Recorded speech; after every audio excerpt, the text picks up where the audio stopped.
ونعوذ بالله من شرور أنفسنا ومن سيئات أعمالنا من يهده الله فلا مضل له ومن يضلل فلا هادي له وأشهد أن لا إله إلا الله وحده لا شريك له وأشهد أن محمدا عبده ورسوله أما بعد فإن خير الحديث كتاب الله وخير الهدي هدي محمد صلى الله عليه وسلم وشر الأمور محدثاتها وكل محدثة بدعة وكل بدعة ضلالة وكل ضلالة في النار. أعوذ بالله من الشيطان الرجيم فصل لربك وانحر. عن أبي هريرة رضي الله تعالى عنه قال قال رسول الله صلى الله عليه وسلم من كان له ساعة ولم يزحي فلا يقربن مصلنا. رواه ابن ماجه. যাবতীয় প্রশংসা, গুণগান, হামদ সানা সে মহান আল্লাহ সুবহানাহু ওয়া তাআলার দরবারে, যে মহান আল্লাহ সুবহানাহু ওয়া তাআলা পবিত্র জুমার দিন আল্লাহর ঘর মসজিদে এসে কিছু সালাত আদায়ের পর খুতবা শ্রবণের তৌফিক দান করলেন। আমরা সে মহান মনিবের নিকট সকলে অন্তর থেকে শুকরিয়া আদায় করছি। সকলে বলি আলহামদুলিল্লাহ। দরুদ ও সালাম বর্ষিত হোক পৃথিবীতে যত নবী রাসূলগণ এসেছেন সমস্ত নবী আলাইহিস সালামগণের প্রতি, বিশেষ করে আমাদের নবী, শেষ নবী জনাবে মুহাম্মদুর রাসূলুল্লাহ সাল্লাল্লাহু আলাইহি ওয়াসাল্লামের উপর। আল্লাহুম্মা সাল্লি আলাইহি আল্লাহুম্মা বারিক আলাইহি। সম্মানিত জুমা সালাতের মুসল্লিবৃন্দ, আজ জুমার খুতবায় সংক্ষিপ্ত সময়ে আমার বক্তব্যের বিষয় কোরবানি সম্পর্কে আপনাদের সামনে পবিত্র কোরআন ও সহিহ হাদিস থেকে কিছু গুরুত্বপূর্ণ কথা বলার চেষ্টা করব ইনশাআল্লাহ। আমা তৌফিক ইল্লা বিল্লাহ আলাইহি তাওয়াক্কালতু ওয়া ইলাইহি উনীব। কোরবানি সম্পর্কে আপনাদের সামনে কিছু জরুরি কথা বলার পূর্বে আপনাদের সাথে আমি জিলহজ মাসের গুরুত্বের দুই একটা কথা বলে আমি আমার মূল বিষয়ে যাওয়ার চেষ্টা করব ইনশাআল্লাহ। যেহেতু এখন জিলহজ মাসের প্রথম 10 দিনে আমি পদার্পণ করেছি, অবস্থান করছি। এই 10 দিনের গুরুত্ব, মর্যাদা হয়তো আপনারা জানেন, আগের খুতবাগুলোতে আলোচনা হয়েছে। কিন্তু বাস্তবিকভাবে এই 10 দিনের ভিতর আমি প্রবেশ করার পর কে কীরকম আমল করছি, কে কীরকম আল্লাহকে সন্তুষ্ট করার জন্য প্রচেষ্টা করছি, তা একবারে দেখবার বিষয়। আমাদের উচিত, আমাদের কর্তব্য হচ্ছে এই 10 দিনের মধ্যে আল্লাহ সুবহানাহু ওয়া তাআলার বেশি বেশি ইবাদত বান্দেগি করা। এই হাদিসগুলো আপনাদের সবারই জানা যে জিহাদ ব্যক্তির কারীর চেয়েও বেশি নেকি অর্জন করতে পারে তারা, যারা এই 10 দিনে বেশি বেশি ইবাদত বান্দেগি করে আমাদের রবকে সন্তুষ্ট করতে পারে। অতএব আসুন আমরা এই 10 দিনে বেশি থেকে বেশি পরিমাণে সালাত, সিয়াম, হজ, যাকাত, যতটুকু সম্ভব তাসবিহ, তাহলিল, জিকির, আজকার থেকে শুরু করে আল্লাহর বেশি বেশি ইবাদত বান্দেগি করার চেষ্টা করি। যদি আপনি বেশি বেশি ইবাদত বান্দেগি করার চেষ্টা করেন তাহলে ওই রকম মর্যাদা সম্পূর্ণ ব্যক্তি ইনশাআল্লাহ আপনি আল্লাহর দরবারে হতে পারবেন। আর যদি আপনি মনে করেন না সব সময় যেরকম চলে এখনো ওই রকম চলুক, তাহলে কি হবে? তাহলে তো আপনি আল্লাহকে সন্তুষ্ট করতে পারবেন না। আল্লাহকে সন্তুষ্ট করার জন্য আপনাকে আমাকে অবশ্যই ইবাদত বান্দেগি করতে হবে। এই 10 দিন আল্লাহ সুবহানাহু ওয়া তাআলার নিকট আলাদাভাবে একটা গুরুত্বপূর্ণ মর্যাদাপূর্ণ দিন। তার অনেক কারণ রয়েছে। অনেকে প্রশ্ন করতে পারেন কেন এই 10 দিনের গুরুত্ব কোরআন হাদিসে এত বেশি বলা হয়েছে। তার অনেক কারণ থাকতে পারে। একে তো কোরআন হাদিসের গুরুত্ব দেওয়া হয়েছে, এটা হলো ফার্স্ট। কোরআন হাদিসের গুরুত্বের কারণেই এই 10 দিনের মর্যাদা ও গুরুত্ব আপনার সামনে আমি বর্ণনা করতে পারি। যদি কোরআন হাদিসের গুরুত্ব ফজিলত বর্ণনা না থাকতো তাহলে কিসসা কাহিনী বানোয়াট কথা বলে আমি এই 10 দিনের মর্যাদা কি করে আপনার সামনে পেশ করতে পারি। এছাড়াও এই 10 দিনের মধ্যে আপনি ইসলামের যে ভিত্তির ইবাদত বান্দিগিগুলো আছে প্রায় প্রত্যেকটা ইবাদতই আপনি পেয়ে যাবেন। বুনিয়াল ইসলামু আলা খামসিন, ইসলামের খুঁটি বলা হয়েছে 5টিকে। ইসলামের স্তম্ভ যে 5টি ইবাদত, যেটা আপনার আমার সবারই জানা আছে, কি? শাহাদাতু আল্লা ইলাহা ইল্লাল্লাহ ওয়া আন্না মুহাম্মাদুর রাসূলুল্লাহ, এই বলে সাক্ষ্য দেওয়া যে আল্লাহ ব্যতীত কোনো মাবুদ নেই, মুহাম্মদ সাল্লাল্লাহু আলাইহি ওয়াসাল্লাম আল্লাহর বান্দা ও রাসূল, এটা স্বীকৃতি প্রদান করা, এটা হলো 1 নাম্বার। আচ্ছা ভাই বলেন তো, এটা তো সবসময় আপনাকে আমাকে স্বীকৃতি দিতে হবে, নইলে তো আপনি ঈমানদার হতে পারবেন না। জিলহজ মাসের প্রথম 10 দিনেও আনতে হবে, রমজানেও আনতে হবে, সর্বক্ষণ যতক্ষণ দেহে শ্বাস আছে ততক্ষণ ঈমানটা আপনার উপর থাকতেই হবে, নইলে আপনি বেঈমান হয়ে যাবেন। তাহলে এই জিলহজ মাসের প্রথম 10 দিনের মধ্যে শাহাদা পাঠ করা, এইটা অবশ্যই আছে। 2 নম্বরে কি? ওই ইকামিস সালাত, সালাত আদায় করা। তো 5 ওয়াক্ত সালাত, এটাও তো এই জিলহজ মাসের প্রথম 10 দিনের ভিতর আছে না নাই? আছে। রমজানে যেরকম আছে, অন্য মাসে যেরকম আছে, এই জিলহজ মাসের প্রথম 10 দিনের ভিতরও 5 ওয়াক্ত সালাত আদায় করা রয়েছে। তাহলে 2টোই পাওয়া গেল। 3 নম্বরে কি? ওয়াইতাই যাকাত, যাকাত প্রদান।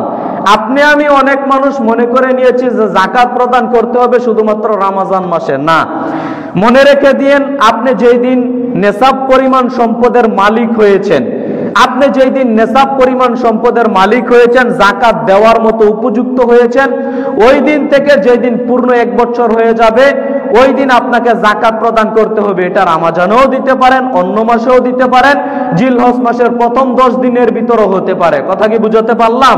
তাহলে যাকাতটাও এর ভিতরে চলে আসছে। 4 নম্বরে কি? আল হজ্জ, হজ পালন করা, এটা তো এর ভিতরেই রয়েছে, হজ পালন করতে হবে। 5 নম্বরে কি বলা হয়েছে? অসৌমে রমজান, রমজানের সিয়াম। হ্যাঁ, রমজানের সিয়াম এখন নেই, কিন্তু রমজানের সিয়াম না থাকলেও অন্য অন্য নফল রোজা, নফল সিয়াম কি এই 10 দিনের ভিতর নেই ভাই? অবশ্যই আছে। তাহলে ইসলামের যে ভিত্তির ইবাদতগুলো, ইসলামের যে মৌলিক ইবাদতগুলো, প্রত্যেকটা ইবাদত বান্দিগিগুলো দেখেন ভাই এই 10 দিনের ভিতর আছে না নাই? আছে। তাহলে এই 10 দিনের গুরুত্ব ভাই আল্লাহ সুবহানাহু ওয়া তাআলার নিকট আলাদাভাবেই বেশি। এইগুলো তো আছে, এক্সট্রা ভাবে আরো অনেক ইবাদত বান্দিগিগুলো আছে, যেমন কুরবানি করা, যে বিষয়ে আলোচনা চলবে। কুরবানি অন্য সময় করলে হবে না, এই মুহূর্তেই করতে হবে, এই সময়ে, অর্থাৎ এর গুরুত্বই ভাই আলাদা। তাসবিহ তাহলিল জিকির আজকার থেকে শুরু করে অনেক ইবাদত বান্দিগিগুলো এর ভিতর লুকায়িত রয়েছে। সম্মানিত দ্বীনি মুসলিম ভাই বোন, আপনাদেরকে আমি যেটা মূলত বুঝাতে চাইলাম সেটা হলো এই যে এই 10 দিনের গুরুত্ব আল্লাহ সুবহানাহু ওয়া তাআলা এমনি দেননি। এই 10 দিনের ভিতর অসংখ্য অগণিত ইবাদত বান্দিগিগুলো লুকিয়ে রয়েছে, যেটা আপনি আমি পালন করি না। যেমন একটা হচ্ছে, একটা অন্যতম আমল, সেটা হচ্ছে সিয়াম পালন করা। সিয়াম পালন করা আপনার আমার উচিত কর্তব্য হচ্ছে, যেই দিন জিলহজ মাসের চাঁদ উঠেছে, যদি সম্ভব হয় এই 9 দিন, পুরো 9 দিন আপনি সিয়াম পালন করেন। আর যদি বলেন হুজুর আমি দুর্বল, আমি অসহায়, আমি থাকতে পারি না, আচ্ছা 9 দিন না থাকতে পারেন, অন্তত 3-4 দিন বেছে নেন। 3-4 দিনও যদি না থাকতে পারেন, অন্তত 2-3 দিন করার চেষ্টা করেন। 2-3 দিনও যদি না করতে পারেন, আপনাদেরকে আমি বলবো অন্তত আরাফার সিয়ামটা কখনো ছাড়বেন না। কথা বুঝতে পারলাম? আরাফার যে সিয়ামটা রয়েছে, এই সিয়ামটা অবশ্যই পালন করার চেষ্টা করবেন। কেন?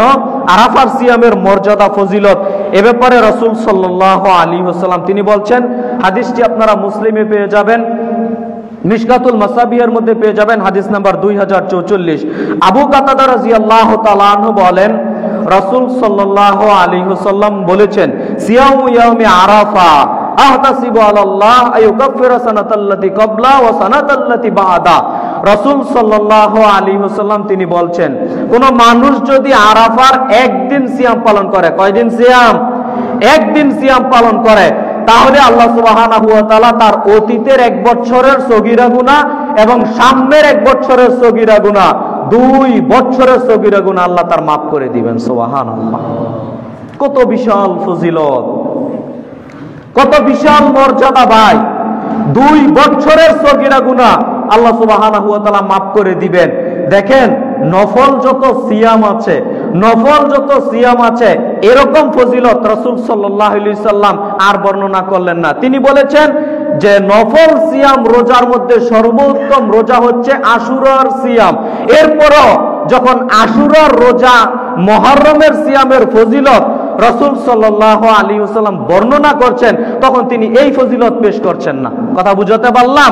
তিনি বলেছেন, কেউ যদি মুহররম আশুরার 2 দিন সিয়াম পালন করে, তাহলে তার মর্যাদা হচ্ছে 1 বছরের সগীরা গুনাহ আল্লাহ তার মাফ করে দিবেন। কিন্তু এখানে একটা সিয়ামের বিনিময়ে আল্লাহ সুবহানাহু ওয়া তাআলা আপনার আমার 2 বছরের সগীরা গুনাহ, বড় পাপ নয়, ছোট পাপ, যত সগীরা গুনাহ আছে পূর্বের পরের 2 বছরের সগীরা গুনাহ আল্লাহ মাফ করে দিবেন। সুবহানাল্লাহ। তাহলে ভাই, এর মর্যাদা, এর ফজিলতটাই ভাই ভিন্ন, এর মর্যাদা, এর ফজিলতটাই ভাই ভিন্ন। এজন্য আমি অনুরোধ জানাবো, সম্মানিত দ্বীনি মুসলিম ভাই ও বোন, পর্দার আড়ালের মা বোনেরা, আপনাদেরকে আমি করজোরে অনুরোধ জানাবো, আপনারা অবশ্যই অবশ্যই সম্ভবপর এই আশুরা, এই আপনার আরাফার সিয়ামটা অবশ্যই থাকার চেষ্টা করবেন। এখানে অনেক মানুষ আবার প্রশ্ন করে যে আরাফার সিয়াম আমরা কোন দিন পালন করব? এইটা কি হাজী সাহেবরা যেদিন আরাফার মাঠে অবস্থান করে ওই দিন পালন করব, নাকি বাংলাদেশে যেদিন 9 জিলহজ ওই দিন পালন করব? হ্যাঁ, এই ক্ষেত্রে আলেম ওলামাদের ব্যাপারে অনেক মতানৈক্য আছে। তবে আপনাকে আমি একটা সুন্দর পরামর্শ দেই, সেটা হলো আপনি যদি পারেন যেই কোনো একদিন থাকেন, ইনশাআল্লাহ আল্লাহ কবুল করে নেবেন। কথা বুঝাতে পারলাম? ওই বড় বড় ইখতিলাফ, এটা আহলে হাদিস সালাফি মানহাজের আলেম ওলামাদের মাঝেই 2 মত দেখা যাচ্ছে। কোন আলেম বলছেন যে বাংলাদেশের হিসেবে থাকতে হবে, কোন আলেম বলেছেন ইয়ৌমি আরাফা, আরাফার মাঠে অবস্থানকালে ওই দিন থাকতে হবে। আপনি যেটাকে প্রায়োরিটি দেন, আপনি যেটাকে প্রাধান্য দিয়ে আমল করতে পারেন করেন। আরাফার সিয়াম হিসেবে একদিন থাকেন, আর নফল রোজা, নফল সিয়াম হিসেবে যদি আপনি প্রতিদিন থাকেন, নিষেধ আছে? কোনো নিষেধ নেই। অতএব ভাই, আপনাদেরকে আমি বিনীতভাবে অনুরোধ করব, এই 9 দিন, 2 দিন তো চলেই গেল, যে বাকি কয়েকদিন আছে, এই বাকি কয়েকদিন ভাই নফল সিয়াম থেকে শুরু করে, দান সাদাকা থেকে শুরু করে আল্লাহর বেশি বেশি ইবাদত বান্দেগি করার চেষ্টা করেন।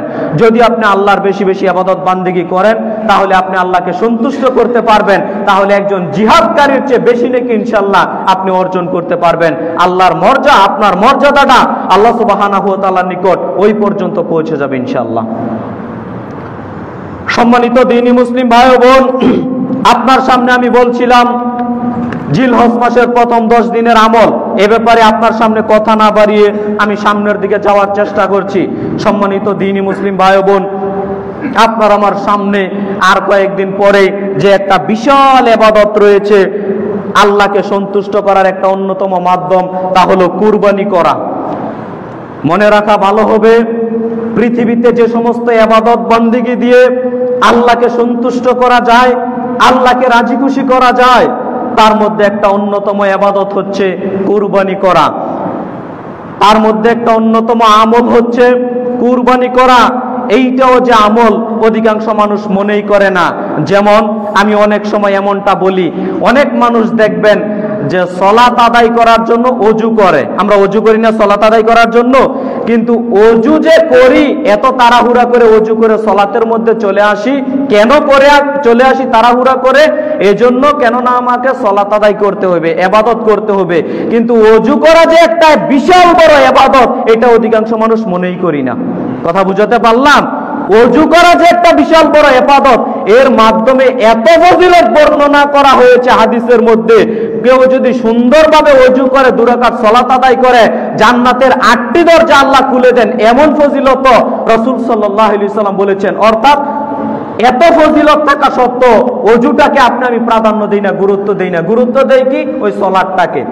ওই কুনির এইদিকে শুকনা থাকলো না, এটা অধিকাংশ মানুষ তোয়াক্কাই করে না। আরে নামাজি মানুষ দেখবেন ওযু করে পায়ের গিটের দিকে শুকনা থাকে। আরে আশ্চর্য! আপনি 5 ওয়াক্ত সালাত আদায় করেন, এমনটা কেন হবে? তার মানে ওযু করা যে একটা ইবাদত, ওযু করার মাধ্যমে যে আল্লাহকে সন্তুষ্ট করা যায়, ওইটা অধিকাংশ মানুষ জানেই না, করার চেষ্টাও করে না। সম্মানিত দ্বীনি মুসলিম ভাই বোন, আপনাকে আমি যেটা বুঝাতে চাইলাম, কুরবানি করার মাধ্যমে যে আল্লাহকে সন্তুষ্ট করা যায়, এইটা যে একটা ইবাদত, পাওয়ারফুল ইবাদত, এইটা আপনি দিয়েছেন মানে আপনি কিভাবে নেন এটা আমার জানা নেই, আপনি কিভাবে গ্রহণ করেন এটা আমার বুঝে আসে না। তবে মনে রেখে দিয়েন, আপনি আল্লাহর দরবারে একটা পশু কুরবানি করলেন মানে, একটা পশু আল্লাহর দরবারে কুরবানি করলেন মানে, এইটা যদি কবুল হয় তাহলে তো কবুল হলো, আল্লাহর প্রিয় বান্দা, আল্লাহকে আপনি সন্তুষ্ট করতে পারলেন আপনি। আর যদি এই কুরবানিটা কবুল না হয়, তাহলে আপনি চিন্তা করতে পেরেছেন কুরবানি দিয়েছেন অথচ আল্লাহ কবুল করলেন না। আমি মনে হয় বুঝাতে পারলাম না। কুরবানি করেছেন অথচ আল্লাহ কবুল করলেন, আল্লাহকে দিলেন, আল্লাহ এই কুরবানিটা তোমার জন্য উৎসর্গ করলাম, কুরবানি করলাম, আল্লাহ বললেন গ্রহণ করলাম না তোমার কুরবানি। কেমন হলো না ভাই? এজন্য ভাই, কুরবানি করার পূর্বে সর্বপ্রথম নিয়তটাকে খালেস করার চেষ্টা করবেন। নিয়তে ত্রুটি রেখে কখনো কুরবানি করবেন না, যা আমার আলোচনার মধ্যে ইনশাল্লাহ কথা চলে আসবে। সম্মানিত দ্বীনি মুসলিম ভাই বোন, কুরবানি করার মাধ্যমে আল্লাহকে সন্তুষ্ট করা যায়, কুরবানি করার মাধ্যমে আল্লাহকে রাজি খুশি করা যায়। তার অন্যতম একটা মাধ্যম হচ্ছে কুরবানি করা। আমি অধিকাংশ মানুষ ফ্যাশন বানিয়ে নিয়েছি, সমাজের মানুষ কি বলবে যদি কুরবানি না করি। আর এমনিতেও দেখা যাচ্ছে 10-15 কেজি মাংস ঈদের সময় লাগে, তাই চলো একটা কুরবানি করে দেই। এই নিয়ত, এই উদ্দেশ্য যদি মনের ভিতর কামনা বাসনা থাকে, তাহলে ভাই আমার বলা লাগবে না, আপনিই নিজেকে প্রশ্ন করে একবার দেখবেন আপনার কুরবানি কি সত্যই আল্লাহর দরবারে কবুল হবে না হবে না, এটা নিজের বিবেককে একবার প্রশ্ন করে দেখবেন। সম্মানিত দ্বীনি মুসলিম ভাই বোন, আমি আপনাদের সামনে বলছিলাম কুরবানির বিষয়ে। জেনে রাখা ভালো হবে কুরবানির সম্পর্কে আল্লাহ সুবহানাহু ওয়া তাআলা পবিত্র কোরআনুল কারীমের সূরা হজের 34 নম্বর আয়াতে আল্লাহ সুবহানাহু ওয়া তাআলা বলছেন, ওয়ালিকুল্লি উম্মাতিন জাআলনা মানসাকা। আল্লাহ সুবহানাহু ওয়া তাআলা বলছেন, আমি প্রত্যেকটা উম্মতের জন্যই কুরবানির একটা বিধান বহাল রেখে দিয়েছিলাম। সুবহানাল্লাহ। তার মানে একেবারে প্রত্যেকটা যুগে, প্রত্যেকটা নবীর সময়ই, প্রত্যেকটা উম্মতের সময়ই কুরবানির একটা বিধান, এই বিধানটা আল্লাহ সুবহানাহু ওয়া তাআলা বহাল রেখে দিয়েছিলেন। কেন? কারণ হলো এই কুরবানি করার মাধ্যমে আল্লাহকে সন্তুষ্ট করা যায়। আপনি কুরবানি করবেন, আল্লাহ আপনার কুরবানি কবুল করবেন না, কবুল করলে আপনি গ্রহণযোগ্যতা এসে যাবেন, আর কবুল না হলে তো আপনি ব্যর্থ। এজন্য আল্লাহকে সন্তুষ্ট করার একটা অন্যতম মাধ্যম হচ্ছে কুরবানি করা। এই কুরবানির কথা, এই কুরবানির নিয়মটা আল্লাহ সুবহানাহু ওয়া তাআলা কোরআন মাজিদে বলছেন, আমি প্রত্যেকটা উম্মতের সময়, প্রত্যেকটা যুগেই আমি এই কুরবানির কথা বহাল রেখেছিলাম। আপনাদের ইতিহাস জানা আছে, আদম আলাইহিস সালাম থেকে এই কুরবানির প্রথাটা চালু ছিল। আদম আলাইহিস সালামের 2টা সন্তান, তার মধ্যে অনেক সন্তান ছিল, তার মধ্যে হাবিল কাবিলের ইতিহাস আপনাদের সবারই জানা আছে। আমি শুধু শর্টে একটু ইঙ্গিত দিয়ে সামনের দিকে যাওয়ার চেষ্টা করি। আদম আলাইহিস সালামের দুই পুত্র হাবিল ও কাবিল। ওই সময় একটা নীতি ছিল, ওই সময় একটা বৈশিষ্ট্য ছিল। এখন যেরকম ভাই বোনে বিবাহ করা হারাম, ওই সময়ে যেই মেয়ে যার সাথে জন্মগ্রহণ করে তাকে বিবাহ করা ছিল হারাম। অর্থাৎ হাবিলের সাথে যেই মেয়ে জন্মগ্রহণ করেছে তাকে হাবিল বিবাহ করতে পারবে না, কাবিলের সাথে যেই মেয়ে জন্মগ্রহণ করেছে তাকে কাবিল বিবাহ করতে পারবে না। এইটা ছিল নিয়ম। যখন তাদের বিবাহের সময় আসলো, তখন আদম আলাইহিস সালাম বিবাহের প্রস্তাব দিচ্ছেন। তিনি তো হচ্ছেন বাপ, তিনি প্রস্তাব দিচ্ছেন যে তোমাকে হাবিলের সাথে যেই মেয়ে জন্মগ্রহণ করেছে কাবিল, তোমাকে বিবাহ করতে হবে। আর কাবিল শোনো, হাবিলের সাথে যেই মেয়ে জন্মগ্রহণ করেছে তোমাকে তাকে বিবাহ করতে হবে। তখন হাবিল তো মেনে নিল, কাবিল তো আর মানতে চায় না। যখন মানতে চায় না, অস্বীকৃতি জানালো, আদম আলাইহিস সালাম হচ্ছেন বাপ পিতা, কি বলবেন? আচ্ছা ঠিক আছে, এই অভিযোগ আল্লাহর নিকট থেকে ফয়সালা নিয়ে আসো, কি করো? কুরবানি পেশ করো। কুরবানি পেশ করা হলো, দুম্বা পেশ করা হলো হাবিলের পক্ষ থেকে, কাবিলের পক্ষ থেকে আপনার কিছু শস্য দানা পেশ করা হলো। এই নিয়মগুলো সবারই জানা আছে, এজন্য আমি শর্টে বলে সামনের দিকে যাওয়ার চেষ্টা করেছি।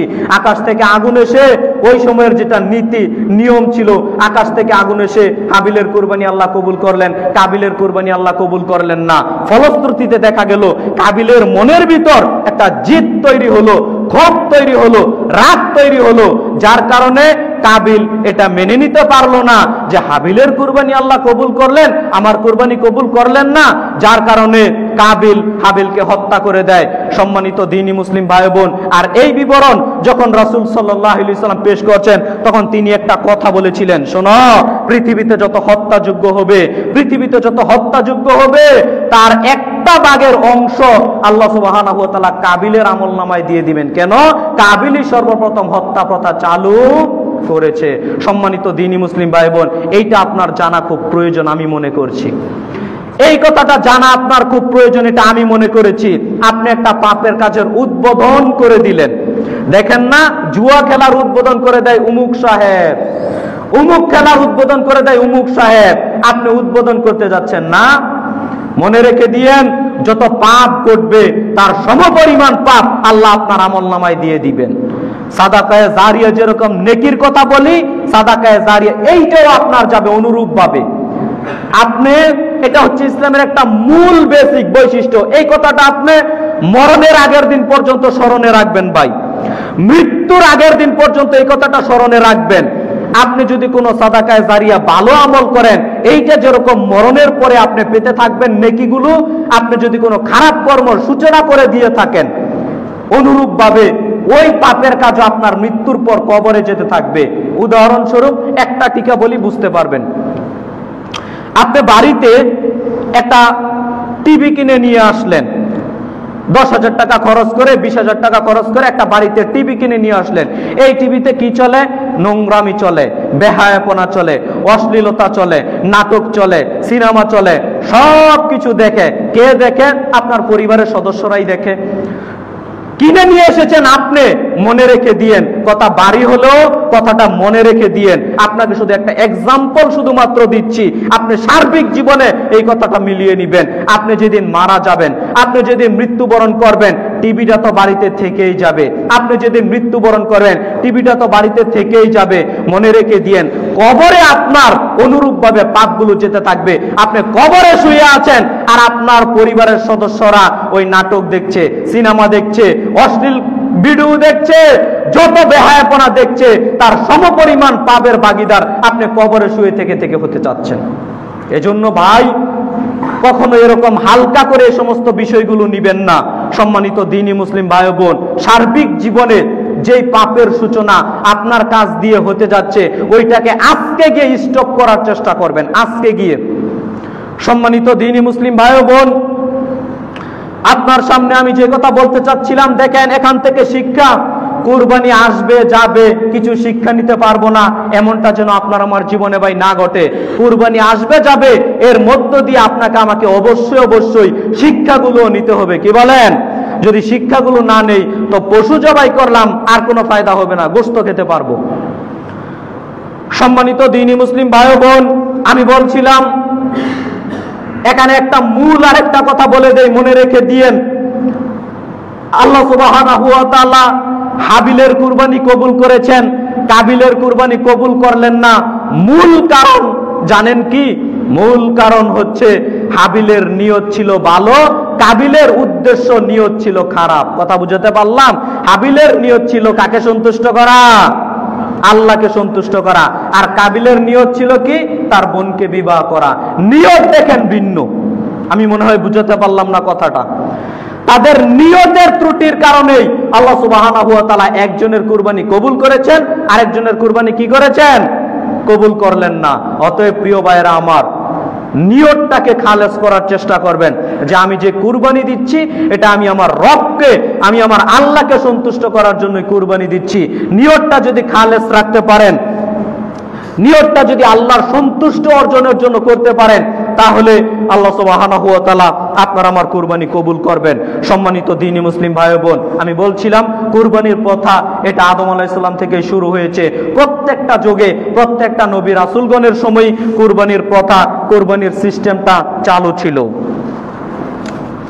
তবে আপনি আমি যে কুরবানি করি, এই কুরবানি মূলত ইব্রাহিম আলাইহিস সালামের দেখানো পথ ও পদ্ধতি অনুসরণ করেই কুরবানি করে থাকি। ইব্রাহিম আলাইহিস সালামের পথ ও পদ্ধতি অনুসরণ করেই কুরবানি করে থাকি। আল্লাহ সুবহানাহু ওয়া তাআলা পবিত্র কোরআনুল কারীমের সূরা সাফফাতের 102 নম্বর 2 থেকে শুরু করে 2, 3, 4, 5 এসব আয়াতে লম্বা ঘটনা বলেছেন। আপনি যদি তাফসীর ইবনে কাসির পড়েন আরো বিস্তারিতভাবে জানতে পারবেন, অন্যান্য তাফসীরগুলো পড়লে আরো বিস্তারিতভাবে জানতে পারবেন। আমি শুধু একটা শিক্ষার কথা বলার জন্য এই ঘটনাটা শুধু টাচ দিয়ে আমি আমার সামনের দিকে যাওয়ার চেষ্টা করব। সম্মানিত দ্বীনি মুসলিম ভাই বোন, সব ঘটনা বলা আমার উদ্দেশ্য নয়, তবে ঘটনা থেকে যে শিক্ষাটা বলা প্রয়োজন মনে করছি, ওই শিক্ষার কথাটা বলে আমি সামনের দিকে যাব। একটু মনোযোগ দেওয়ার চেষ্টা করেন। আল্লাহ সুবহানাহু ওয়া তাআলা পবিত্র কোরআনুল কারীমে তিনি বলছেন, ফালাম্মা বালাগা মাহুস সায়া, ছেলে যখন দৌড়াদৌড়ি করতে পারে, এরকম একটা বয়সে উপনীত হয়েছে। তার মানে ইব্রাহিম আলাইহিস সালামকে আল্লাহ সুবহানাহু ওয়া তাআলা একটা ছেলে সন্তান দিয়েছেন যখন ইব্রাহিম আলাইহিস সালামের বয়স হচ্ছে 86 বছর। কয় বছর? একেবারে বৃদ্ধ বয়সে আল্লাহ সুবহানাহু ওয়া তাআলা ইব্রাহিম আলাইহিস সালামকে একটা ছেলে সন্তান, পুত্র সন্তান দান করলেন। কত দোয়া করার পরে আল্লাহ সুবহানাহু ওয়া তাআলা ইব্রাহিম আলাইহিস সালামকে একটা সন্তান দান করলেন 86 বছর বয়সে, যার নাম হচ্ছে ইসমাইল আলাইহিস সালাম। সম্মানিত দ্বীনি মুসলিম ভাই বোন, এত দোয়া করার পর একটা পুত্র সন্তান দিলেন যার নাম হচ্ছে ইসমাইল আলাইহিস সালাম। এরপরেও দিন যায় রাত্রি যায়, দিন যায় রাত্রি যায়, যখন ছেলে দৌড়াদৌড়ি করতে পারে, তাফসীর কারকগণ বলতে যাচ্ছেন ছেলের বয়স 8, ছেলের বয়স 10, ছেলের বয়স 12, এরকম একটা বছরে উপনীত হয়েছে। আল্লাহ তাআলা বলছেন, ফালাম্মা বালাগা মাহুস সায়া, ছেলে যখন দৌড়াদৌড়ি করতে পারে এরকম একটা বয়সে উপনীত হয়েছে, তখন আল্লাহ সুবহানাহু ওয়া তাআলা ইব্রাহিম আলাইহিস সালামকে স্বপ্নে দেখাচ্ছেন, ইব্রাহিম তুমি তোমার সন্তানকে কুরবানি করো, ইব্রাহিম তুমি তোমার সন্তানকে কুরবানি করো, স্বপ্নে দেখাচ্ছেন। এখানে একটা প্রশ্ন, সেটা হচ্ছে অনেক মানুষ বলতে পারে যে আল্লাহ সুবহানাহু ওয়া তাআলা তো ইব্রাহিম আলাইহিস সালামকে স্বপ্নে দেখাচ্ছেন, তাহলে এটা তিনি কেন বাস্তবে পরিণত করবেন? সেটা হলো মনে রেখে দিয়েন, আপনার আমার স্বপ্ন ওহী নয়, কিন্তু নবী রাসূলগণের স্বপ্ন হচ্ছে ওহী। কথা কি বুঝাতে পারলাম? নবী রাসূলগণের স্বপ্ন হচ্ছে ওহী, নবী রাসূলগণের স্বপ্ন হচ্ছে ওহী। তার তিনারা স্বপ্নে যেটা দেখেছেন ওটা বাস্তবে পরিণত করতে হবে, ওটাই সত্য, ওটা আল্লাহর পক্ষ থেকে ওহী প্রেরণ হয়েছে। তাই বলেই আল্লাহ সুবহানাহু ওয়া তাআলা এমন ভাবে কথাগুলো বললেন। সম্মানিত দ্বীনি মুসলিম ভাই বোন, আপনি আমি যেরকম ভাবে স্বপ্ন দেখি এতে কোনো আসে যায় না। অনেক মানুষ, আমরা তো গ্রাম অঞ্চলে বসবাস করি, গ্রামের সাধারণ মানুষ অনেক সময় খারাপ স্বপ্ন দেখে। ম্যাক্সিমাম মানুষ খারাপ স্বপ্নই দেখে।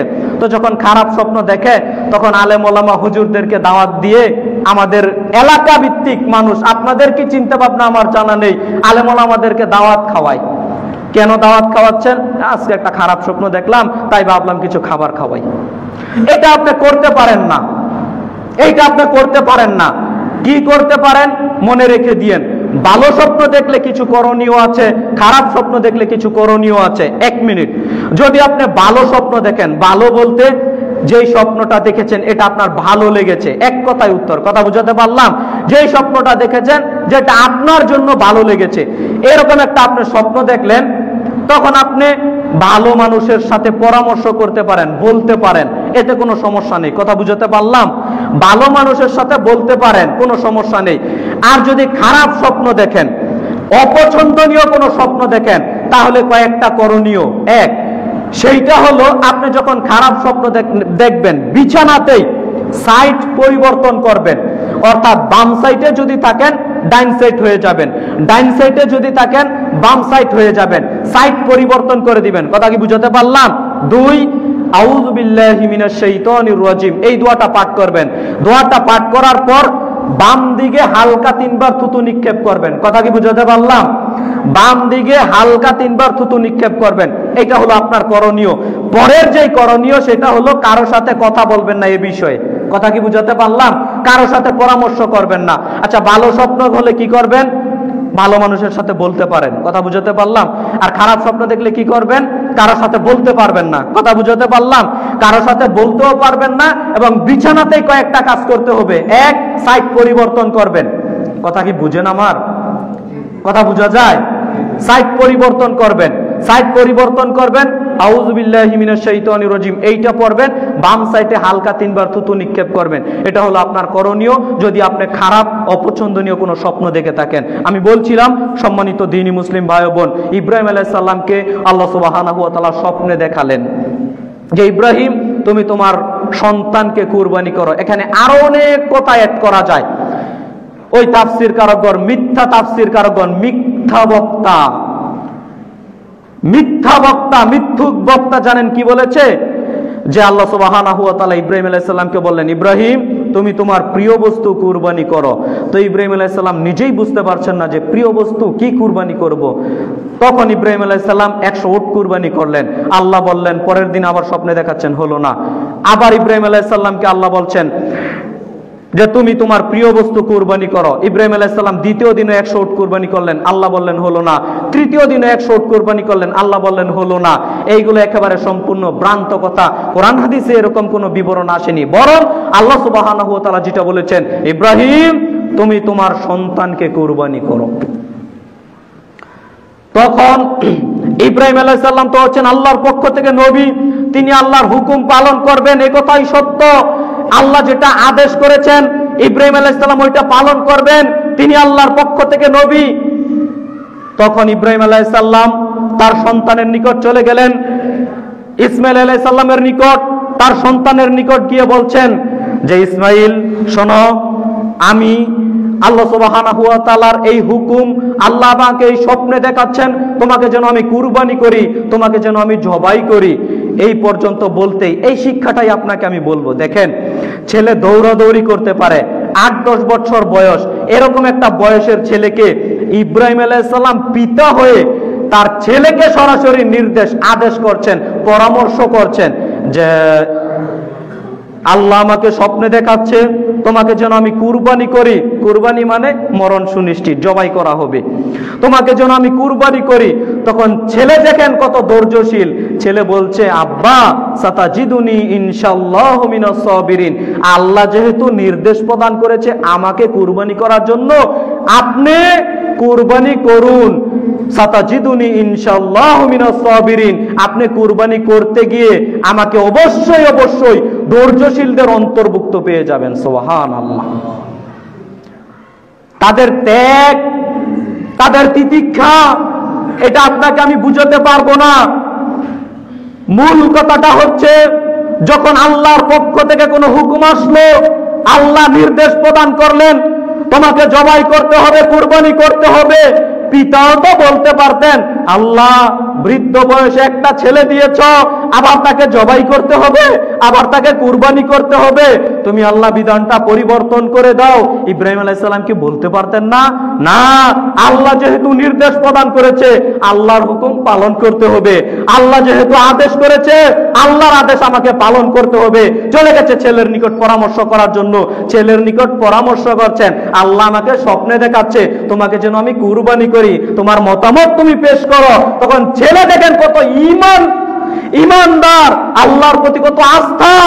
ওই ছেলে তখন বলে বসছে আব্বা আল্লাহ যেহেতু নির্দেশ প্রদান করছে, হুকুম তো আর মানুষের নয়, আল্লাহ যেহেতু নির্দেশ প্রদান করছে অবশ্যই আপনি আল্লাহর হুকুম পালন করুন।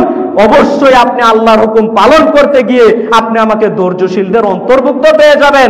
আপনি যখন আমাকে জবাই করবেন আমি দৌড়িয়ে পালিয়ে যাব না, আপনি যখন আমাকে জবাই করবেন আমি দৌড়িয়ে পালিয়ে যাব না। সাতাজিদুনি ইনশাআল্লাহু মিনাস সাবিরিন, নিশ্চয়ই আপনি আমাকে ধৈর্যশীলদের অন্তর্ভুক্ত পেয়ে যাবেন। সম্মানিত দ্বীনি মুসলিম ভাই বোন, তারা আল্লাহর হুকুম পালন করে পুঙ্খানুপুঙ্খানুভাবে নিজের জীবন চলে যাচ্ছে। আপনাকে হয়তো এই ত্যাগ, এই তিতিক্ষা, এইটা আপনাকে আমি এই ইমোশন বলে বুঝাতে পারবো না। আরে নিজের জীবন চলে যাচ্ছে, আমাকে কুরবানি করবে, আর ছেলে বলছে আল্লাহর হুকুম আপনি পালন করুন, আল্লাহ নির্দেশ প্রদান করেছে, তো আপনি বাজে কাজে বাস্তবায়ন করুন, আপনি আমাকে ধৈর্যশীলদের অন্তর্ভুক্ত পাবেন। বলেন, আপনিও তো মানুষ, আমিও তো মানুষ, আমিও তো বলি ইমানদার, আপনিও তো বলেন ইমানদার। আল্লাহর হুকুম কোরআন মাজিদে আল্লাহ তাআলা কত বলেছেন, আপনি আমি কয়টা হুকুম আল্লাহর পালন করি বলেন আপনি? এই কোরআন মাজিদে আল্লাহ সুবহানাহু ওয়া তাআলা কত আদেশ করেছেন, কত নির্দেশ প্রদান করেছেন, কত হুকুম জারি করে রেখেছেন, কয়টা হুকুম আপনি আমি পালন করি বলেন আপনি?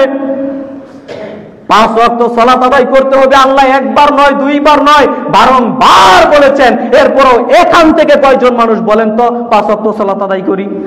কয়জন মানুষ পালন করি? আল্লাহ তো বারংবার কোরআন মাজিদে বলছেন। অথচ আল্লাহ একবার বললেন, ইব্রাহিম তুমি তোমার সন্তানকে কুরবানি করো, চলে গেছেন পরামর্শ করার জন্য, ছেলেকে পরামর্শ করতে গিয়ে ছেলের কাছেও সদুত্তর পেয়ে গেলেন, ছেলে বলছেন আল্লাহর হুকুম পালন করে ফেলুন। অথচ কোরআন মাজিদে আল্লাহ সুবহানাহু ওয়া তাআলা বারংবার বলছেন সালাত আদায় করো, সালাত আদায় করো, সালাত আদায় করো, সালাত আদায় করো, সালাত আদায় করো, বলতেই আছেন, 82 বার যাবত বলছেন, এরপরও আপনি আমি সালাত আদায় করি না। কেমন হুকুম পালন করি বলেন? আমরাও তো আল্লাহর বান্দা দাবি করি। সম্মানিত দ্বীনি মুসলিম ভাই বোন, আপনাকে আমি যেটা বুঝাতে চাইলাম, আল্লাহর হুকুম যখন যেটা আসবে মাথা পেতে নিতে হবে, তার নাম হচ্ছে আল্লাহর বান্দা। আল্লাহর হুকুম যখন যেটা আসবে মাথাটাকে নত করে দিতে হবে, এর নাম হচ্ছে আল্লাহর খালেস বান্দা। মনে রেখে দিয়েন, মুসলিম মানে আত্মসমর্পণ করা এমনি এমনি নয়, মুসলিম মানে হচ্ছে আত্মসমর্পণকারী। আপনি যদি মনে করেন যে আমি আল্লাহর বিধান যতটুকু পছন্দ ততটুকু মানবো, যতটুকু পছন্দ নয় ততটুকু মানবো না, আপনি মুসলিম হতে পারলেন না ভাই। আপনি আমার কথায় কষ্ট নিয়েন না, তবে আপনাকে আমি বলে দিলাম, মুসলিম মানে হচ্ছে আত্মসমর্পণ করা। আর মুসলিম তাকেই বলা হয় যে ব্যক্তি আত্মসমর্পণ করে। কি আত্মসমর্পণ করে? আল্লাহ যা বলবেন, আল্লাহর নবী যা বলবেন, এই কোরআন মাজিদে যা বলা আছে, সহিহ হাদিসে যা বলা আছে, সব কথার উপর আমি আত্মসমর্পণ করে নিলাম, আমার হাতকে আমি গুটিয়ে নিলাম, আমার কোনো মতামত থাকতে পারে না, আমার কোনো দ্বিমত থাকতে পারে না। আল্লাহ যা বলেছেন, আল্লাহর নবী যা বলেছেন, মাথা পেতে নিলাম, তার নাম হলো মুসলিম। অর্ধেক মানবো, অর্ধেক বাদ দিয়ে দিব, এর নাম তো ভাই প্রকৃত মুসলিম হতে পারে না কখনো। সম্মানিত দ্বীনি মুসলিম ভাই বোন, আপনার সামনে আমি যে কথা বলতে চাচ্ছিলাম কুরবানির বিষয়ে, এই শিক্ষাগুলো আপনাকে আমাকে নিতে হবে ভাই। শুধু পশু জবাই করে দিব কুরবানির দিন আর মাংস খাবো আরাম করে, এর নাম কুরবানি নয়। অনেক ত্যাগ তিতিক্ষার পরে এই কুরবানি এসেছে। কুরবানি মানে ত্যাগ করা। আজকের সমাজের মানুষ বুঝে নিয়েছে কুরবানি মানে ভোগ করা, ভুল হিসাব। আজকের সমাজের মানুষ বুঝে নিয়েছে কুরবানি মানে ভোগ করা, ভুল হিসাব। আমি কি বলবো, দুঃখের কথা, ভোগ করা নয়। আপনার কথা আমি একটা বলি, আপনার কথা আমি একটা বলি। আমি গত 2 বছর আগে আপনাদের এখানে খুতবা দিতে আসলাম, ঈদের দ্বিতীয় দিন, কুরবানির ঈদের দ্বিতীয় দিন, সম্ভবত জুমার দিন খুতবা দিতে আসলাম। তো কুরবানি তো 3 দিনই করা যায়, ঈদের দিন, পরের দিন, তারপরের দিন করা যায়। তো ওই দিনও কুরবানি করছে অনেক মানুষ, ঢাকা শহরে দেখতে পেলাম। তো মাশাআল্লাহ, ভালো কথা, কুরবানি করছে। কিন্তু বাস্তবিকভাবে এই 2 চোখ দিয়ে আপনার দৃশ্য যেটা দেখলাম, আমার চোখ কপালে উঠলো। দৃশ্যটা বলবো কি? দৃশ্যটা হলো এই যে, আপনার বাড়ির কথা বলি, হতে পারে আপনিও এর সদস্য। আরে বেশি দূরের নয়, আদাবর বাজারের কথা, বেশি দূরের কথা নয়, আপনার বাড়ির পাশের বাজারের একটা বিল্ডিং এর কথা বলি। সেইটা হলো, আমি নিজে যেটা দেখলাম, সেইটা হলো ভিতরে পশু জবাই হচ্ছে। আপনার তো মাশাআল্লাহ গেট আছে, সুন্দর ভালো একটা পরিবেশ আছে, গেট আছে, গেট লাগিয়ে দিয়ে পশু জবাই করা হচ্ছে, মাংস কোটা বাছা করা হচ্ছে। তো বাহিরের দৃশ্য যেটা দেখলাম সেটা হলো অনেক ফকির মানুষ দেখতে পেলাম ঘরের আপনার এই বাহিরের দরজার মধ্যে এইভাবে থার বাচ্চা আর বলছে, গেট খুলুন, আমাদের একটু মাংস দেন, গেট খুলুন, আমাদের একটু মাংস দেন, আর বাহির থেকে ধমকিয়ে খেদিয়ে দিচ্ছে। এ হলো আপনার দৃশ্য, এ হলো আপনার দৃশ্য, এটা আপনার দৃশ্য। আপনার সামনে আমি বললাম, কেন ফকির মানুষকে কি এক টুকরা দেওয়া যায় না? আপনারা তো ধনী মানুষ, বড়লোক মানুষ, ফকির মানুষকে কেন তাড়িয়ে দিতে হবে? কুরবানি দিচ্ছেন মানে আপনি বেশি থেকে বেশি পরিমাণে দিয়ে দেন। আপনারা যদি কৃপণতা করেন তাহলে কেমনে চলবে আপনি বলেন? কুরবানি করেছেন ওই ফ্রিজ ভর্তি করে। আরে ভাই, আপনারা ঢাকা শহরে বসবাস করেন, চাইলেই তো 1-2 কেজি মাংস কিনে খেতে পারেন। যারা ভিক্ষা করে খায়, ফকির মিসকিন, যারা অসহায় নিঃস্ব মানুষ, তারা কি করে কিনে খাবে বলেন? আপনি আবার অভিযোগ দিতে পারেন, হুজুর তারা বিক্রি করে দেয়। আরে আপনি তাদেরকে দান করে দেন, তারা পরে বিক্রি করে দেবে, আর যাই করুক এটা তাদের হিসাব, তাদের কাছে ছেড়ে দেন। ওর জবাব তো আর আপনাকে দেওয়া লাগবে না। কথা কি বুঝাতে পারলাম? আপনি যে অভিযোগ পেশ করছেন, তাদেরকে দিতে দিতে তাদের অনেক হয়ে যায়, তারা বিক্রি করে দেয়। আরে তাদের সম্পদ তারা বিক্রি করে দিলে আপনার কি? আপনার কি? আপনি বলেন। তারা বিক্রি করে দেয়, তাদের হিসাব তো আর আপনাকে দিতে হবে না। সম্মানিত দ্বীনি মুসলিম ভাই ও বোন, আপনাকে আমি বলতে চাচ্ছিলাম, আপনি মনে কষ্ট নিয়েন না। ফকির মিসকিন মানুষকে যদি আপনি না দেন, আপনার কুরবানি তো হবে না। সামনের দিকে কথাগুলো আসছে। সম্মানিত দ্বীনি মুসলিম ভাই বোন, আমি বলছিলাম, এরপরে ঘটনার দিকে আর যাব না, সামনে কয়েকটা কথা বলে দেই। সম্মানিত দ্বীনি মুসলিম ভাই বোন, এরপরে যখন ইব্রাহিম আলাইহিস সালাম সত্যি সত্যি কাজে হাত দিলেন, ইসমাইল আলাইহিস সালামও রাজি হয়ে গেলেন। যখন পশু জবাই করবেন, মানে পশু বলতে দুঃখিত, ইসমাইল আলাইহিস সালামকে জবাই করবেন, নিয়ে গেলেন জবাই করার জন্য। জবাই করলেন, জবাই করার পর ফলাফল দেখা গেল আল্লাহ সুবহানাহু ওয়া তাআলার পক্ষ থেকে এটা ছিল বিশেষ একটা নিয়ামত। এটা আল্লাহর পক্ষ থেকে একটা বিশাল একটা নিয়ামত ছিল। সেইটা হলো আল্লাহ সুবহানাহু ওয়া তাআলা ইসমাইল আলাইহিস সালামকে বাঁচিয়ে দিলেন, একটা পশু কুরবানি হয়ে গেল। সম্মানিত দ্বীনি মুসলিম ভাই বোন, এটা মূলত তাদের পক্ষ থেকে একটা নিয়ামত নয়, গোটা পৃথিবীর মুসলিমদের জন্য একটা নিয়ামত। কি বলেন? গোটা পৃথিবীর মানুষের জন্য একটা নিয়ামত ছিল। এই কারণেই আল্লাহ সুবহানাহু ওয়া তাআলা এই আয়াতগুলো শেষ অংশে বলছেন, কদ সাদ্দাকতা রুইয়া ইব্রাহিম, তুমি তোমার স্বপ্নকে বাস্তবে পরিণত করেছ, তুমি সাকসেস, তুমি সফল হয়ে গেছো। সুবহানাল্লাহ। তার মানে মূল হিসাব যেটা ছিল সেটা হচ্ছে আল্লাহ সুবহানাহু ওয়া তাআলা ইব্রাহিম আলাইহিস সালামকে মূলত পরীক্ষা করছেন। কি করছেন? পরীক্ষা করছেন। ওই ছেলেকে জবাই করতে হবে, এত কিছু করতে হবে, এত ত্যাগ তিতিক্ষা করতে হবে, এটা মূলত হিসাব নয়। মূলত যেটা ছিল আল্লাহর পক্ষ থেকে এটা বিশাল একটা পরীক্ষা ছিল মাত্র। তো আল্লাহ বলছেন, ইব্রাহিম তুমি তোমার পরীক্ষায় উত্তীর্ণ হয়ে গেছো, তুমি পরীক্ষায় সফল হয়ে গেছো। সম্মানিত দ্বীনি মুসলিম ভাই ও বোন, এইগুলো ছিল আল্লাহর পক্ষ থেকে পরীক্ষা। দুনিয়াতে চলতে ফিরতে আপনার আমার অনেক পরীক্ষা আসবে। ধৈর্য ধারণ করে আল্লাহর পরীক্ষা যথাযথভাবে দেওয়ার চেষ্টা করতে হবে। অধৈর্য হওয়া যাবে না, আল্লাহর বিধানকে মেনে নিতে হবে। সম্মানিত দ্বীনি মুসলিম ভাই বোন, কুরবানির বিষয়ে আল্লাহ সুবহানাহু ওয়া তাআলা বলছেন, সূরা কাউসার আয়াত নম্বর 2, আল্লাহ সুবহানাহু ওয়া তাআলা বলছেন, ফাসাল্লি লিরাব্বিকা ওয়ানহার। আল্লাহ বলছেন, হে নবী মুহাম্মদ সাল্লাল্লাহু আলাইহি সাল্লাম, আপনি আল্লাহর উদ্দেশ্যে, আল্লাহকে সন্তুষ্ট করার জন্য আপনি আপনার প্রতিপালকের উদ্দেশ্যে সালাত আদায় করুন এবং কুরবানি করুন। এটা আল্লাহ বলছেন। সম্মানিত দ্বীনি মুসলিম ভাই বোন, অথচ পরিচিত সূরা ফাসাল্লি লিরাব্বিকা ওয়ানহার, সূরা কাউসারের আয়াত, আল্লাহ বলছেন, হে নবী মুহাম্মদ সাল্লাল্লাহু আলাইহি সাল্লাম, আপনি আপনার প্রভুর উদ্দেশ্যে, প্রতিপালকের উদ্দেশ্যে সালাত আদায় করুন এবং কুরবানি করুন। তার মানে সালাত আদায় করতে হবে, কুরবানিও করতে হবে। আপনি ভেবে নিলেন সালাত আদায় করব না, কুরবানি করব, কেমনে হয় বলেন? সালাত আদায় করব না, কুরবানি করব, কেমনে হয় বলেন? ফজরের সালাত আদায় করে না, আবার ফজরের একটু পরে কুরবানি করবে, কেমনে হয় বলেন তো? ওই কুরবানির পশু কিনতে গরুর হাটে চলে গেছে। দেখেন, আপনার কথা বলি, কুরবানির পশু ক্রয় করার জন্য গরুর হাটে চলে গেলেন। গরুর হাটে গেলেন সকাল 10টা বাজে, জোহর পার করলেন, আসর পার করলেন, মাগরিব পার করলেন, এক ওয়াক্ত সালাত চলে না। আপনি নাকি সুন্নত পশু, সুন্নত একটা আমল করবেন না, কুরবানি করবেন। এই আমল আল্লাহর দরবারে কি কবুল হতে পারে আপনি বলেন? কুরবানির হাটে জোহর পার করলেন, আদায় করলেন না, আসর পার করলেন, আদায় করলেন না, ফরজ সালাত, ফরজ ইবাদত, এইটা আপনি তোয়াক্কা করছেন না, প্রাধান্য দিচ্ছেন না, অথচ সুন্নত একটা আমল করার জন্য আপনি কুরবানির হাটে গিয়ে সময় পার করছেন। কি দাম থাকতে পারে, কি মূল্যায়ন থাকতে পারে আপনি বলেন? মনে রেখে দিয়েন, সালাত ব্যতীত কুরবানি আল্লাহর দরবারে কবুল হবে না। সালাত ব্যতীত কুরবানি আল্লাহর দরবারে কবুল হবে না। সালাত আদায় করলে সব আমল আল্লাহ কিয়ামতের মাঠে তুলে দিবেন। ওই হাদিস জানা নেই, কিয়ামতের মাঠে সর্বপ্রথম আল্লাহ সালাত সম্পর্কে জিজ্ঞাসা করবেন। আর সালাত যদি কবুল হয়ে যায়, সমস্ত আমল আল্লাহ সুবহানাহু ওয়া তাআলা কবুল করে নেবেন। ওয়া ইন ফাসাদাত ফাসাদা সাইরু আমালিহি, আর যদি সালাত কবুল না হয় তাহলে সমস্ত আমল আল্লাহ ধূলিকণার নেই উড়িয়ে দিবেন, আল্লাহ কবুল করবেন না। অতএব সম্মানিত দ্বীনি মুসলিম ভাই বোন, আপনি কুরবানি করেন আল্লাহকে সন্তুষ্ট করার জন্য, উদ্বুদ্ধ করতে এসেছি, উৎসাহ দিতে এসেছি। আপনি কুরবানি করেন আল্লাহকে সন্তুষ্ট করার জন্য, অনেক ফায়দা গরিব মানুষ পাবে, অনেক কিছু হবে। কিন্তু ভাই কেন সালাত আদায় করেন না? ওইটাও তো আল্লাহর হুকুম, ওইটাও তো আল্লাহর হুকুম, ফরজ বিধান, কেন আদায় করেন না ভাই?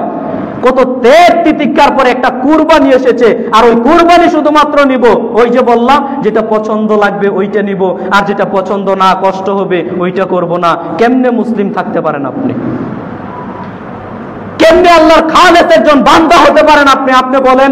সম্মানিত দ্বীনি মুসলিম ভাই বোন, আপনাদের আমি হাত জোর করে বলে গেলাম, অবশ্যই অবশ্যই কুরবানি করবেন, সালাতও আদায় করতে হবে। সম্মানিত দ্বীনি মুসলিম ভাই বোন, আরেকটা পয়েন্ট আপনার সামনে আমি শুরুর দিকে একটা কথা বলেছিলাম, নিয়তটাকে খালেস করতে হবে। আপনি যদি মনে করেন যে আমি, দেখেন এখন প্রতিযোগিতা চলে ভাই, আমি 1 লক্ষ টাকা দিয়ে গরু কুরবানি করলাম, আমি 2 লক্ষ টাকা দিয়ে গরু কুরবানি করলাম, আমি উমুক করলাম, আমি তুমুক করলাম, প্রতিযোগিতা চলে। আরে ভাই, কিসের এত প্রতিযোগিতা? কিসের এত প্রতিযোগিতা? আপনি কুরবানি করছেন, আপনি বড় গরু কুরবানি দিলেন মানে, আপনি বড় গরু কুরবানি দিচ্ছেন মানে আপনি কি দেখাতে চাচ্ছেন আল্লাহকে? আল্লাহর নিকট তো রক্ত, গোশত, মাংস কিছু পৌঁছায় না। আপনি খোলেন পবিত্র কোরআনুল কারীমের সূরা হজ আয়াত নম্বর 37, আল্লাহ সুবহানাহু ওয়া তাআলা বলছেন, লাইয়ানাল্লাহা লুহুমুহা ওয়ালা দিমাউহা ওয়ালাকিন ইয়ানালুহুত তাকওয়া মিনকুম। শোনো, আল্লাহর নিকট কুরবানির রক্ত, গোশত, মাংস কোনো কিছু পৌঁছায় না। যেটা পৌঁছায় সেটা হচ্ছে তাকওয়া, যেটা পৌঁছায় সেটা হচ্ছে পরহেজগারিতা আল্লাহর নিকট। এই যে আপনি কুরবানি করছেন, রক্তও পৌঁছাবে না, গোশতও পৌঁছাবে না, চামড়াও পৌঁছাবে না, কোনো কিছু আল্লাহর নিকট পৌঁছাবে না। আল্লাহর নিকট কি পৌঁছাবে ভাই? তাকওয়া। আল্লাহর নিকট যেটা পৌঁছাবে তার নাম হচ্ছে পরহেজগারিতা। যদি সত্য সত্যই যদি আল্লাহকে সন্তুষ্ট করার জন্য আপনি কুরবানি দিয়ে থাকেন, এটা আল্লাহর দরবারে পৌঁছাবে, এটা আল্লাহ কবুল করে নেবেন। আর যদি আল্লাহকে সন্তুষ্ট করার জন্য না দিয়ে থাকেন, যত বড় গরুই কুরবানি দেন, সেলফি তোলেন সুন্দর করে না পশুর সাথে, যত বড় গরুই কুরবানি দেন, আল্লাহর দরবারে কবুল হবে না। সম্মানিত দ্বীনি মুসলিম ভাই বোন, লোক দেখানো ইবাদত দিয়ে আল্লাহকে সন্তুষ্ট করা যায় না। আল্লাহকে সন্তুষ্ট করতে হলে আল্লাহকে দেখানোর জন্য করতে হবে। কথা বুঝাতে পারলাম? একটা জিনিস আপনি বুঝেন, সিম্পলি বুঝেন, আপনি একটা ইবাদত করবেন, এই ইবাদতটা যদি আপনি আল্লাহর জন্যই না করে থাকেন, আল্লাহ কেন কবুল করবেন বলেন তো? এটা তো আমি নিয়তের কথা আসলে এই কথাটা বলি আপনাকে। আপনি যেই কোনো ইবাদত, কুরবানি বাদ দেন, যেই কোনো ইবাদত, আপনি ইবাদতটাই করলেন মানুষকে দেখানোর জন্য বা অন্য কোনো উদ্দেশ্যে, মসজিদে 1 কোটি টাকা দান করলেন, মানুষ যেন একটা বাহবা দেয়, সম্মান দেয়। আপনার উদ্দেশ্য কি ভাই? মানুষ যেন বাহবা দেয়, মানুষ যেন আমাকে ধনী মানুষ বলে, মানুষ যেন আমাকে দানশীল বলে। আপনার উদ্দেশ্য কি? আপনার চাওয়া কি? মানুষ যেন বলে। আরে ভাই, আপনার চাওয়াই তো মানুষ যেন বলে, তো আল্লাহ কেন টান দিয়ে কবুল করে নেবেন এটা আপনি বলেন? আর আপনার চাওয়া, আপনার উদ্দেশ্য, আপনার নিয়তটা যদি এমন থাকতো, 1 কোটি টাকা মসজিদে দিলাম, আল্লাহ তুমি দেখো, তুমি এর প্রতিদান দান করো, তোমাকে খুশি করার জন্য এই টাকাটা দিলাম, তাহলে আল্লাহ কবুল করবেন। একবারে সহজ একটা বিষয়। সম্মানিত দ্বীনি মুসলিম ভাই বোন, আমি আপনাদের মূলত যেটা বুঝাতে চাইলাম, আল্লাহকে নিয়তের ঘাটতি ভাই, নিয়তের ঘাটতি, উদ্দেশ্য ত্রুটি থাকার কারণেই এই কুরবানি আল্লাহর দরবারে কবুল হচ্ছে না। আপনার আমার আল্লাহকে সন্তুষ্ট করতে পারছি না। নইলে কুরবানির মাধ্যমে আল্লাহকে রাজি খুশি করা যায়, আল্লাহর সন্তুষ্ট হাসিল করা যায়। সম্মানিত দ্বীনি মুসলিম ভাই বোন, আল্লাহকে সন্তুষ্ট করার জন্য নিয়তটাকে খালেস করে আমরা যেন কুরবানি করি, এবং এই জিনিসটাই মূল বিষয় কুরবানির সাথে সম্পৃক্ত। হালাল টাকা তো লাগবেই, হারাম টাকা দিয়ে তো কুরবানি দিলে কুরবানি হবে না। অনেক মানুষ কি করে, সমাজ রক্ষার জন্য কিস্তিতে টাকা তোলে, সুদের উপর টাকা তোলে কুরবানি দেয়, দেয় না? আমাদের গ্রাম অঞ্চলে এইগুলো চলে, সুদের উপর কিস্তিতে টাকা তুলে এরপরে কুরবানি দেয় সমাজ রক্ষার জন্য। মানুষ কি বলবে? আরে ভাই, দিক আপনার এই কুরবানি দেওয়ার মধ্যে। আপনি প্রয়োজনে কর্জ নিয়ে, ঋণ নিয়ে কুরবানি দিতে পারেন। কোন ব্যক্তি ঋণ নিয়ে কুরবানি দিতে পারে? এখানে আরেকটা গুরুত্বপূর্ণ মাসালা মনে রাখবেন। অনেক মানুষ বলে যে ঋণ করে কুরবানি দিতে পারবো কিনা। এখানে কয়েকটা বিষয় লক্ষণীয়। আপনি ঋণ করে কুরবানি দিতে পারবেন, যদি আপনি এরকম ঋণদার হয়ে থাকেন, আপনার ব্যাংকে 1 কোটি টাকা ঋণ, মানে ব্যাংকে আপনার 1 কোটি টাকা পাবে, এখন যদি আপনি 10-15 হাজার টাকা দিয়ে একটা কুরবানি দেন, তাহলে অত বেশি ইফেক্ট পড়বে না, আপনি কুরবানি দিতে পারবেন। আপনার জন্য কুরবানি দিতেই হবে। কথা বুঝাতে পারলাম? আপনার জন্য কুরবানি দিতে হবে। আর কোন ব্যক্তি ঋণ করে কুরবানি দিতে পারবে না জানেন? ওই ব্যক্তি ঋণ করে কুরবানি দিতে পারবে না যেই ব্যক্তি ঠিকমতো সংসারই চালাতে পারে না, যেই ব্যক্তি এক বেলা খেলে আরেক বেলা খেতে পারে না, মানে টানা পড়া। এমন ব্যক্তি যদি 15,000 টাকা ঋণ করে, এই ঋণ পরিশোধ করতে তার 6 মাস লেগে যাবে। এমন ব্যক্তির ঋণ করে কুরবানি দেওয়ার কোনো সুযোগ নেই। কথা বুঝাতে পারলাম? সম্মানিত দ্বীনি মুসলিম ভাই বোন, আমি আপনাদের যেটা মূলত বুঝাতে চাইলাম, আপনি কুরবানি দিবেন আল্লাহকে সন্তুষ্ট করার জন্য। এরপরে দেখেন, কুরবানি দিবেন আল্লাহকে সন্তুষ্ট করার জন্য। এরপরে কুরবানির পশুর সম্পর্কে দুই একটা কথা বলি, শর্টে বলবো, একটু মনোযোগ দেওয়ার চেষ্টা করবেন। কুরবানির পশুর বয়স কিরকম হবে? জাবের রাদিয়াল্লাহু তাআলা আনহু বলেন, রাসূল সাল্লাল্লাহু আলাইহি ওয়াসাল্লাম বলেছেন, লা তাযবাহু ইল্লা মুসিন্না। রাসূল সাল্লাল্লাহু আলাইহি ওয়াসাল্লাম মুসলিম গ্রন্থের 5194 নম্বর হাদিসে বলছেন, মিশকাতুল মাসাবিহের হাদিস পেয়ে যাবেন 1455। রাসূল সাল্লাল্লাহু আলাইহি ওয়াসাল্লাম বলছেন, লা তাযবাহু ইল্লা মুসিন্না, তোমরা দাঁত ছাড়া পশু কুরবানি করো না। এখানে একটা শব্দ আছে মুসিন্না, এখানে কয়েকটা ব্যাখ্যা বলা যায়। যেমন একটা হলো বয়স, কুরবানির পশুর নির্দিষ্ট বয়স না হলে তোমরা কুরবানি করো না, অথবা দাঁত ছাড়া কুরবানি করো না। যেই মতামতটা নিতে চান আপনি নিতে পারেন, তবে আমি প্রাধান্য দেব অবশ্যই দাঁতকে প্রাধান্য দেওয়ার চেষ্টা করবেন। কথা অক্ষরে অক্ষরে মনে রাখার চেষ্টা করবেন। দাঁত, কুরবানির পশুর দাঁতকে প্রাধান্য দেওয়ার চেষ্টা করবেন। মুসিন্না কোন শব্দকে বলা হয় বুঝেন একটু। একটা দাঁত তো উঠে জন্মের সময়, ওই দাঁত পড়ে গিয়ে, দুধের দাঁত পড়ে গিয়ে নতুন করে দাঁত গজানোকেই মুসিন্না বলা হয়। এটা অনেক বিদ্বানগণ এইভাবে বুঝেছেন, আর এটাই সঠিক মত। আর বর্তমান সমাজ যে একটা ধোঁকার সমাজ, এখানে যারা ব্যবসায়িক, পশু ব্যবসায়িক, গরু ছাগল এগুলো ব্যবসায়িক, তারা তো একেবারে ধোঁকার উপরেই চলে। আপনি হাটে গেলেন, ওই যারা গরু বিক্রেতা, পশু বিক্রেতা, ছাগল বিক্রেতা, উট বিক্রেতা, তারা তো অনায়াসে বলে দিবে বয়স হয়ে গেছে কিন্তু দাঁত পড়ে না, আপনি কি নিয়ে আসবেন? আমি বলবো আপনি কিনবেন না এরকম পশু।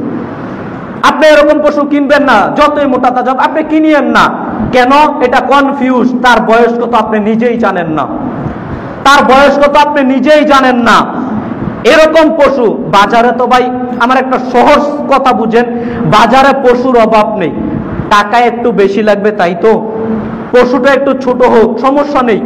আপনার উদ্দেশ্য তো গোশত খাওয়া নয়, আপনার উদ্দেশ্য কাকে সন্তুষ্ট করা?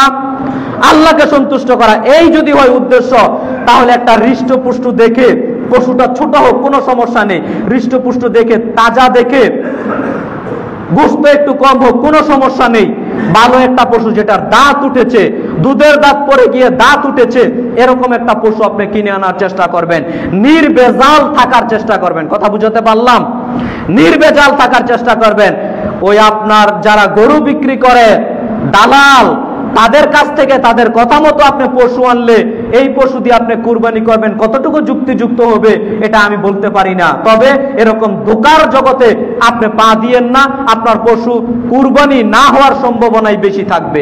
সম্মানিত দ্বীনি মুসলিম ভাই বোন, কি প্রাধান্য দিবেন?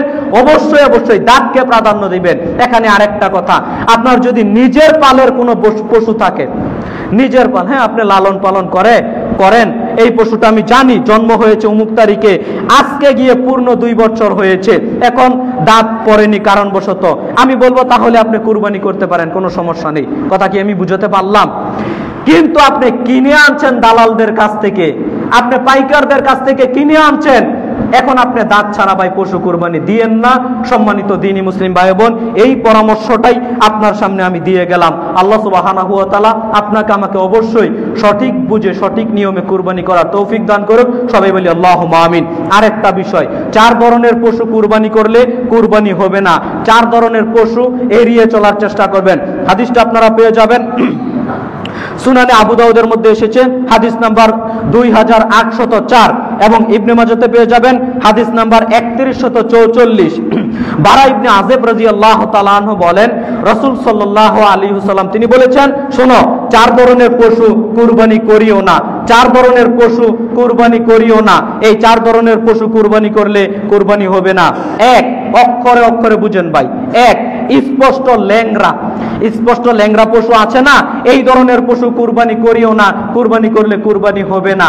আপনি ভালো পশু ক্রয় করেছেন, এখন আনতে গিয়ে একটু ল্যাংড়া হয়ে যাচ্ছে আঘাত পেয়ে, এটা আপনি কুরবানি করতে পারেন, কোনো সমস্যা নেই, কিন্তু দেখে শুনে আপনি ল্যাংড়া পশু কুরবানি করবেন না, কিনে আনবেন না। কথা কি বুঝাতে পারলাম?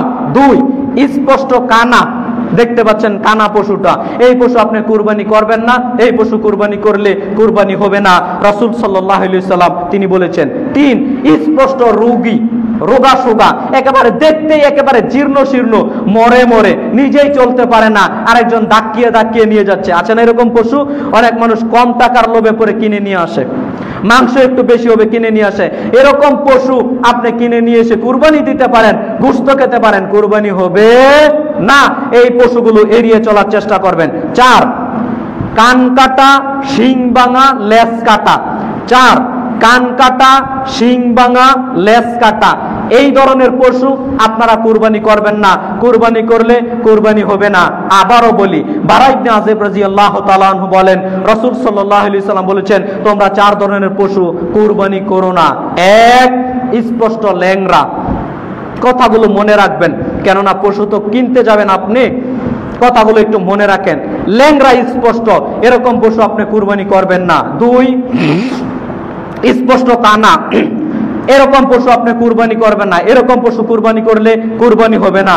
স্পষ্ট রোগা, জীর্ণ শীর্ণ, একেবারে শুকনা, এরকম পশু আপনারা কুরবানি করবেন না, কুরবানি করলে কুরবানি হবে না। চার, কান কাটা, শিং ভাঙা, লেজ কাটা, একেবারে স্পষ্ট দেখতে পাচ্ছেন, এরকম পশু আপনারা কুরবানি করবেন না, কুরবানি করলে কুরবানি হবে না। সম্মানিত দ্বীনি মুসলিম ভাই বোন, এই পশুগুলো এড়িয়ে চলার চেষ্টা করবেন। এরপরে আরেকটা গুরুত্বপূর্ণ পয়েন্ট, আমার খুতবার সময় একেবারেই শেষ, আমি শর্টে দু একটা কথা বলে শেষ করে দিচ্ছি। শরিকানার বিষয়, এ বিষয়ে অনেক আলোচনা ছোটকাল থেকে শুনে আসছেন, তবে একটা কথা বলি, রাসূল সাল্লাল্লাহু আলাইহি সাল্লাম মুসলিম গ্রন্থের হাদিসের মধ্যে বলেছেন, আব্দুল্লাহ ইবনে মাসউদ রাদিয়াল্লাহু তাআলা আনহু বলেন, রাসূল সাল্লাল্লাহু আলাইহি সাল্লাম বলেছেন, আল বাকারাতু আন সাবাতিন ওয়াল জাজুরু আন সাবাতিন, অন্য বর্ণে এসেছে আল বাকারাতু আন সাবাতিন ওয়াল জাজুরু আন আশারাতিন। অর্থাৎ রাসূল সাল্লাল্লাহু আলাইহি সাল্লাম বলেছেন, গরু 7 জনের পক্ষ থেকে কুরবানি করা যায়, উট 7 জনের পক্ষ থেকে কুরবানি করা যায়, উট 10 জনের পক্ষ থেকে কুরবানি করা যায়। সম্মানিত দ্বীনি মুসলিম ভাই ও বোন, হাদিসটি মুসলিম গ্রন্থে বর্ণিত হয়েছে। তবে আপনাকে আমি বলে যাচ্ছি, এক কথায় উত্তর মনে রেখে দিয়েন, আপনি চাইলে শরিকানা কুরবানি অংশগ্রহণ করতে পারেন, আপনি চাইলে শরিকে কুরবানি দিতে পারেন, তবে মনে রেখে দিয়েন, একলা দিলে যেরকম উত্তম, যেরকম একটা আপনি আনন্দ ভোগ করবেন, যেরকম একটা নেকি হবে, ওই রকম নেকি আপনি কোশ্চিন কালেও পাবেন না যদি শরিকের মধ্যে দেন। একলা দেওয়ার চেষ্টা করবেন, একাকী ভাবে একটা খাসি, একটা ছাগল হলেও আপনি দেওয়ার চেষ্টা করবেন। এই পরামর্শটাই আপনাকে আমি দেওয়ার চেষ্টা করলাম। অনেক কিছু থাকতে পারে, বেনামাজি থাকতে পারে, আপনার সাথে সুদঘুষ থাকতে পারে, অনেক কিছু ভাই থাকতে পারে, এরপরে অনেক সমস্যা আছে, এই জন্য গোশত নিয়ে বন্টনের বিষয় থাকে, অনেক সমস্যা আছে। শরিকানা কুরবানি দিলে সবকিছু ডিঙ্গিয়ে সবকিছু মিলিয়ে, আপনিই তো ভালো বুঝেন, আপনাকে আমি বলে গেলাম, সম্ভবপর একলা কুরবানি দেওয়ার চেষ্টা করেন, একাকী ভাবে একটা পরিবারের পক্ষ থেকে একটা ছাগল হলো কুরবানি দেওয়ার চেষ্টা করেন। অনেক মানুষ যুক্তি দেয়, আরে ছাগলের মাংস খেতে পারি না, এজন্যই তো কুরবানি দেই, আপনার গরুতে বাঘে কুরবানি দেই। ভাই, যুক্তি দিলে তো অনেক দেওয়া যায়, আমিও তো আপনাকে অনেক পরামর্শ দিতে পারি। একলা আপনি একটা পরিবারের পক্ষ থেকে ছাগল কুরবানি করেন, তাতে সমস্যা কি?